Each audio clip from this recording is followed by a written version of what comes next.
Vous envisagez d'acheter une voiture hybride, convaincu par les promesses d'économie de carburant et de respect de l'environnement? Attendez avant de signer. Une étude de l'UFC Que Choisir, publiée en 2022, révèle que 27% des propriétaires de véhicules hybrides regrettent leur achat après seulement 3 ans d'utilisation. Un chiffre alarmant qui met en lumière une réalité bien moins reluisante que celle vendue par les constructeurs. Quels sont les modèles les plus problématiques et pourquoi tant de conducteurs déçus? Nous avons épluché les statistiques et les retours des utilisateurs pour vous donner un aperçu détaillé de ce que vous devez absolument savoir avant de faire votre choix. Savez-vous quels sont les modèles hybrides les plus décevants du marché? La réponse risque de vous surprendre. Nous avons comparé les données de fiabilité des grands constructeurs et les résultats sont sans appel. Certaines marques, réputées fiables, se retrouvent en bas du classement. Prenons l'exemple de Toyota, souvent considéré comme le pionnier de l'hybride. Selon le rapport 2022 de Consumer Reports, la Prius de 3e génération affiche un taux de panne 30% supérieur à la moyenne de sa catégorie. Les problèmes les plus fréquents concernent la batterie et le système de freinage régénératif. Un propriétaire sur 5 a dû remplacer sa batterie avant d'atteindre les 150 000 km pour un coût moyen de 3 500 €. Un défaut de conception limite le refroidissement de la batterie, ce qui provoque une surchauffe et entraîne une dégradation rapide des cellules. Honda n'est pas épargné non plus. D'après une enquête menée par J.D. Power en 2023, le CRZ hybride se classe dernier en termes de fiabilité parmi les coupés compacts. Les pannes électroniques y sont légion, avec un taux de défaillance du système multimédia 2,5 fois supérieur à celui d'une Civic classique. Mais le cas le plus inquiétant reste celui de Ford et de son C-Max hybride, censé concurrencer la Prius. Selon une étude de long terme menée par carcomplaints.com, ce modèle connaît un taux de panne moteur 4 fois supérieur à celui de son équivalent thermique. Pire encore, près de 15% des véhicules sont touchés par des problèmes de transmission dès leur 3e année d'utilisation. Résultat, des coûts de réparation prohibitifs et une fiabilité désastreuse. Si l'on compare ces chiffres à ceux des véhicules thermiques équivalents, le constat est édifiant. Prenons la Toyota Corolla, cousine thermique de la Prius. D'après les données collectées sur 5 ans par TrueDelta, la Corolla nécessite en moyenne 0,2 réparations par an contre 0,5 pour la Prius. De plus, le coût moyen des réparations est 30% plus élevé pour l'hybride. Un surcoût non négligeable qui pousse de nombreux propriétaires à regretter leur achat.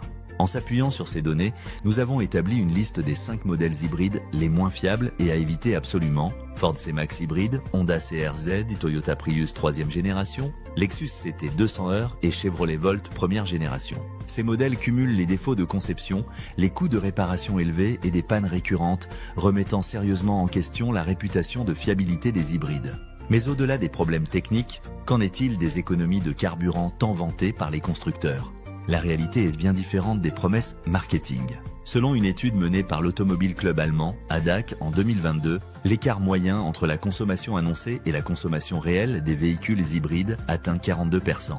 Par exemple, une Toyota Prius affichant une consommation officielle de 3,3 les 100 km consomme en réalité 4,7 les 100 km en conditions réelles. Certes, on observe aussi des écarts sur les véhicules thermiques, mais ils restent bien moins importants. Plusieurs facteurs expliquent ces différences. Tout d'abord, la température extérieure joue un rôle crucial. En dessous de 10 degrés, la batterie perd en efficacité et le moteur thermique prend le relais plus souvent. Par ailleurs, pour chauffer l'habitacle en hiver, c'est également le moteur thermique qui est sollicité, annulant ainsi une grande partie des économies de carburant escomptées. De plus, les cycles de tests d'homologation sont réalisés dans des conditions optimales, loin des contraintes de la conduite quotidienne. Circulation urbaine dense, climatisation ou chauffage en marche, accélération plus franche. En comparant les coûts réels d'utilisation sur 5 ans entre un modèle hybride et un modèle diesel équivalent, on observe des résultats surprenants.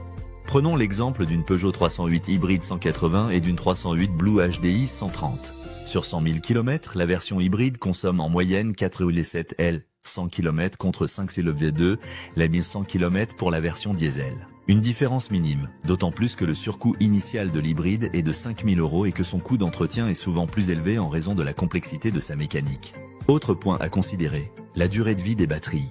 Si certaines tiennent le coup, d'autres montrent des signes de faiblesse bien avant les 200 000 km. Leur remplacement représente un coût exorbitant, souvent compris entre 3 000 et 7 000 €, sans compter la main-d'œuvre. Et contrairement à une idée reçue, les hybrides ne sont pas toujours avantagés en termes de valeur de revente. Une voiture dont la batterie est en fin de vie perd énormément de sa valeur sur le marché de l'occasion, rendant la revente plus difficile et moins rentable. Enfin, il est important de s'interroger sur l'impact écologique des hybrides. Si elles permettent effectivement de réduire les émissions de CO2 en ville, leur fabrication est bien plus polluante qu'un véhicule thermique classique. L'extraction des métaux rares nécessaires à la production des batteries, lithium, cobalt, nickel, engendre une empreinte carbone considérable et des problèmes environnementaux majeurs dans les pays producteurs. De plus, le recyclage de ces batteries reste un défi complexe et coûteux, loin d'être totalement maîtrisé à ce jour. Alors, faut-il encore acheter une hybride en 2024? Tout dépend de votre usage. Si vous roulez essentiellement en ville, un modèle hybride rechargeable peut être pertinent à condition d'avoir accès à une borne de recharge et de parcourir de courtes distances en mode 100% électrique. En revanche, si vous roulez beaucoup sur autoroute ou en milieu rural, un bon diesel ou un modèle essence à hybridation légère sera souvent plus rentable et plus fiable sur le long terme. Avant de vous lancer, posez-vous les bonnes questions. Avez-vous vraiment besoin d'une motorisation hybride ou s'agit-il d'un choix dicté par le marketing? Avez-vous pris en compte les coûts cachés liés à l'entretien et aux réparations? Et surtout, avez-vous bien comparé votre modèle hybride avec une alternative thermique équivalente? Un choix éclairé vous évitera bien des déconvenues et vous permettra d'optimiser votre budget auto